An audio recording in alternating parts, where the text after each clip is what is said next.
I just watched Babes, and I really enjoyed it. It was exactly what I thought it was going to be. I thought it was going to be kind of this raunchy rom-com.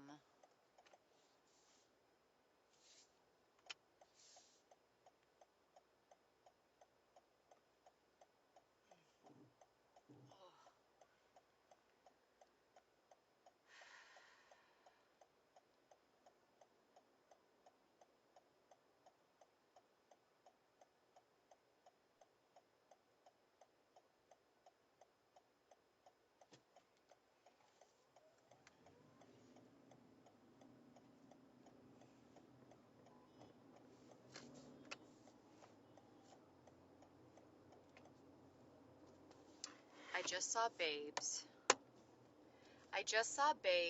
I really enjoyed it. I thought it was going to be exactly what it was. Where I thought it was going to be this raunchy rom-com,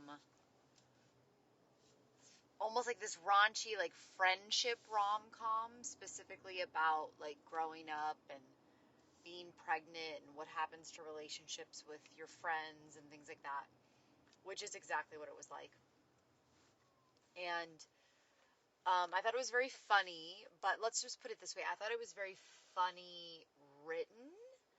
Um, and also I could tell because of the actors that they got for it that they did a lot of improv. And like sometimes I like that in a movie, but sometimes it's a little much where you can tell that they're improvising and you can tell that they're commenting and very clear like how clever they are as they're doing it, which is not necessarily like my favorite. Like I can deal with it. Like I knew it was going to be that way. But for me, like a true comedy is one that is written. And yes, things can be improv, but it's the whole thing doesn't rely so heavily on the improv and the comedy of improv people and comedians. And the thing is, I love all three of those comedians. I actually wonder, I'm not sure if the woman who is from Broad City is a comedian, but I have a feeling that she's a comedian and she's improv and that they did that. You know, her main claim to fame is from Broad City, but I don't know about um, I don't know about the,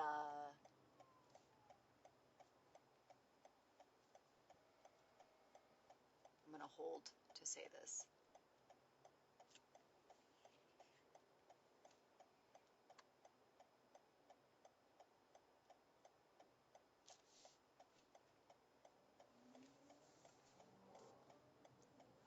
I don't, I don't know about either of their acting training. And I'm just going to go out on a limb here and say I don't think they've had any or very few, right? And it's just a little, it's just one of my biggest pet peeves that they have it that just because someone's a comedian means that they can be a comedic actor in something. Now, there are obviously exceptions to this. You look at someone like Robin Williams or Eddie Murphy, who are comedians, but they're extraordinary actors. So I don't mind it if they're extraordinary actors, but when I do mind it is when they're mediocre actors. And I love all of those comedians. I love Michelle. I love the guy that played her husband. I don't know his name, but I've like seen his special. I don't remember his name. They're really funny, but the skills and the technique of what it takes to be a really funny comedian is very distinct from the skills and the technique that it takes to be a really great actor. So it does, like, I do get offended when it's like this kind of assumption that because someone's a star or because someone's like, oh, like anybody can be an actor. It's like, so the thing that I was kind of missing from the movie was that authenticity and that vulnerability and that real showing me their privacy that happens with really good actors that has me be moved versus it just being this kind of like funny thing. Like it did, like here's the thing, intellectually I know it was touching because of what they were talking about, but I wasn't touched. And I'm touched by everything. That sounds dirty, but like commercials make me cry. So, yeah, so that would be probably like my main criticism.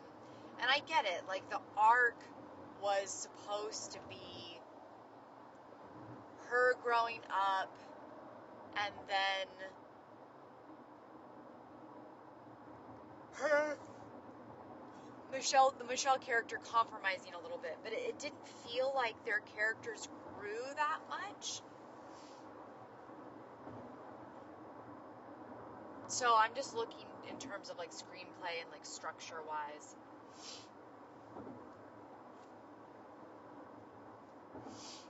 What could have had it be better? Like had certain things like really, really land. Because I guess I kept wondering, like I said, I enjoyed it. It was fun. I laughed out loud a lot. But I more so laughed out loud from the improv and from the writing specifically than like the performances. Because what I find, I don't think people get this. What has something be really, really funny is not that people are comedians or people can say things in funny ways or that people can improv. That's what I don't think executives get, and just people in general, about what it is to act and comedy. It's like, what has something be funny is when someone is so committed to an emotion as a character, as themselves, as that character in those circumstances.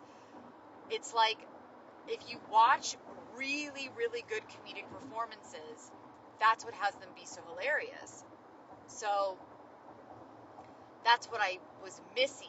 All I could see, Michelle and I can't remember her name and the other actor in the performances versus me feeling like they got lost in the story or that they were just within that world of the story.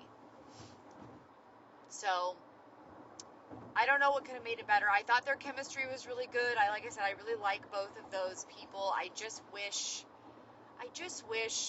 when people who are celebrities and people who are really famous and things like that, especially if they're really masterful in one craft, I just wish that people took acting seriously enough that they were humble enough and vulnerable enough and brave enough to get some training if you're going to be the lead in a film.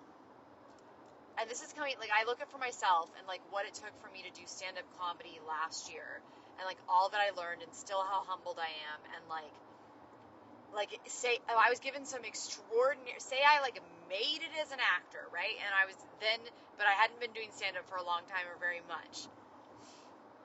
And then I was given this profound opportunity to like open for someone big or have like my own Netflix special or some shit like that. And then like I cannot imagine me just being like, oh, I did like 5 shows. I've done like 5 shows and like I was pretty funny and like I could just like do it, right? Like I could just do that special and I don't need to like prepare for it or like go to open mics or like get really masterful in it. Like I just cannot imagine having that arrogance and doing that. It's like, anyway. So that's my 2 cents.